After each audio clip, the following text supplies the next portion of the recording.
Axis bank నుంచి డైరెక్ట్‌గా వీళ్ళు ఇంటర్వ్యూ కండక్ట్ చేసి వీళ్ళైతే రిక్రూట్‌మెంట్ అయితే చేసుకుంటున్నారు. సో, ఇక్కడ మీరు గమనిస్తే మనకి యాక్సిస్ బ్యాంక్ నుంచి నోటిఫికేషన్ అయితే రిలీజ్ చేయడం జరిగింది. ఇక్కడ మీకు జాబ్‌లో జాయిన్ అయిన తర్వాత మీకు 4 ఇయర్స్ పాటు అదే బ్యాంక్‌లో మీరైతే వర్క్ అయితే చేయాల్సి ఉంటుంది. 1.75 లాక్స్ నుంచి మీకు 3 లాక్స్ పర్ యానమ్ సాలరీ ఇస్తామని నోటిఫికేషన్‌లో మనకి డీటెయిల్స్ అన్నీ కూడా మెన్షన్ అయితే చేయడం జరిగింది. సో, ఇక్కడ మీరైతే గమనించవచ్చు. సో, తర్వాత టైమ్ అండ్ వెన్యూ అన్నారన్నమాట. సో, అంటే మీకు ఇంటర్వ్యూ అయితే కండక్ట్ చేస్తున్నారని చెప్పాను కదా! చూడండి మీకు 10th జూన్ నుంచి మీకు 14th జూన్ వరకు డైలీ మీకు మార్నింగ్ 10:30 AM నుంచి మీకు సో, ఈవినింగ్ 4:30 PM వరకు డైలీ మీకైతే ఇంటర్వ్యూ అయితే కండక్ట్ అయితే చేస్తున్నారు. ఇది మీకు ఇంటర్వ్యూ జరిగే యొక్క అడ్రస్ మీకు హైదరాబాద్‌లో ఓకేనా. సో, వ్యూ ఆన్ మ్యాప్ ఉంది. సో, దీన్ని క్లిక్ చేసంటే మీకు గూగుల్ మ్యాప్ తీసుకొని వెళ్తుంది. అక్కడి నుంచి మీరైతే అడ్రస్‌ని ఈజీగా మీరైతే ట్రాక్ అయితే చేయొచ్చు.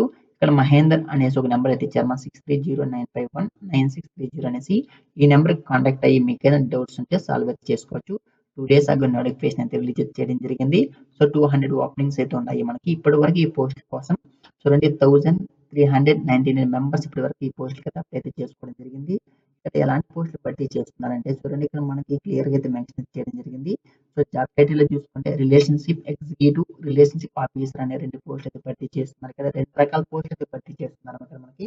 జాబ్ టైప్ చూసుకుంటే ఫుల్ టైమ్ పర్మనెంట్ మీరు జాబ్ అయితే చేసుకునే అవకాశం అయితే కల్పిస్తున్నారు. సాలరీ చూసుకుంటే మనకి 1,80,000 నుంచి మీకు 3,60,000 సిటీస్ పర్ యానం వరకు సాలరీ అయితే ఇస్తామంటున్నారు. సో, అదేవిధంగా incentives salary based on experience ఓకేనా. సో, మీ యొక్క ఎక్స్పీరియన్స్ బేస్ చేసుకొని సాలరీ అయితే ఇస్తామని నోటిఫికేషన్‌లో మనకి డీటెయిల్స్ అన్ని కూడా మెన్షన్ చేయడం జరిగింది.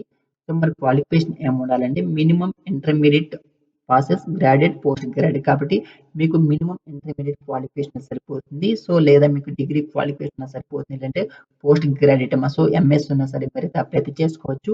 సో, ఎక్స్‌పీరియన్స్ చూసుకుంటే మీకు above 6 months in any sales profile ఓకేనా. సో, కాబట్టి మీకు 6 మంత్స్ వరకు ఏదైనా సేల్స్ సంబంధించి ఎక్స్‌పీరియన్స్ అయితే కావాలి అనేసి నోటిఫికేషన్‌లో మనకి డీటెయిల్స్ అన్నీ కూడా మెన్షన్ చేయడం జరిగింది. సో, ఇది మనకి ఇంటర్వ్యూ జరిగే యొక్క అడ్రస్ హైదరాబాద్‌లో మీకైతే ఇంటర్వ్యూ అయితే కండక్ట్ అయితే చేస్తున్నారు. ఇక్కడ కాంటాక్ట్ నంబర్ ఇచ్చారు. ఈ నంబర్‌కి కాంటాక్ట్ అయ్యి మీ యొక్క డౌట్స్ అయితే సాల్వ్ అయితే చేసుకోవచ్చు. సో, మీరు ఇంటర్వ్యూకి వెళ్ళే ముందు మీ యొక్క resume, Aadhaar card, pan card, education documents certificates, 10th, 12th degree so, వీటితో పాటు మీ దగ్గర ఇంకా ఏదైనా అదర్ ఎడ్యుకేషన్ డాక్యుమెంట్స్ సర్టిఫికేట్స్ ఏమున్నాయో వాటన్నిటిని కూడా ఎత్తుకొని మీరు డైరెక్ట్‌గా ఇంటర్వ్యూకి అయితే వెళ్ళిపోతే సరిపోతుంది. సో, ఈ గ్రాడ్యుయేట్ యూజీ ఎనీ గ్రాడ్యుయేట్ అయినా సరే మీరు అప్లై అయితే చేసుకోవచ్చు. ఫుల్ టైమ్ పర్మనెంట్ జాబ్ అయితే కల్పిస్తున్నారు. సో, మీకు డైరెక్ట్‌గా నేను మీకు అప్లై లింక్ ఇస్తాను. సో, అప్లై లింక్ క్లిక్ అయితే చేసి మీరైతే అప్లై అయితే చేసుకోండి. ఇక్కడ చూడండి రిజిస్టర్ టు అప్లై అన్నారు, లాగిన్ టు అప్లై అన్నారు ఓకేనా. సో, మీకు naukri.com లాగిన్ అయ్యి అప్లై చేసుకోండి. లేదంటే మీరు నౌకరీలో రిజిస్ట్రేషన్ లేకపోతే ఇంతవరకు మీరు అకౌంట్ క్రియేట్ చేసుకొని రిజిస్టర్ టు అప్లై చేసుకొని మీరైతే అప్లై అయితే చేసుకోవచ్చు. అప్లై లింక్ కింద కామెంట్ ఇస్తాను. So, thanks for watching this video.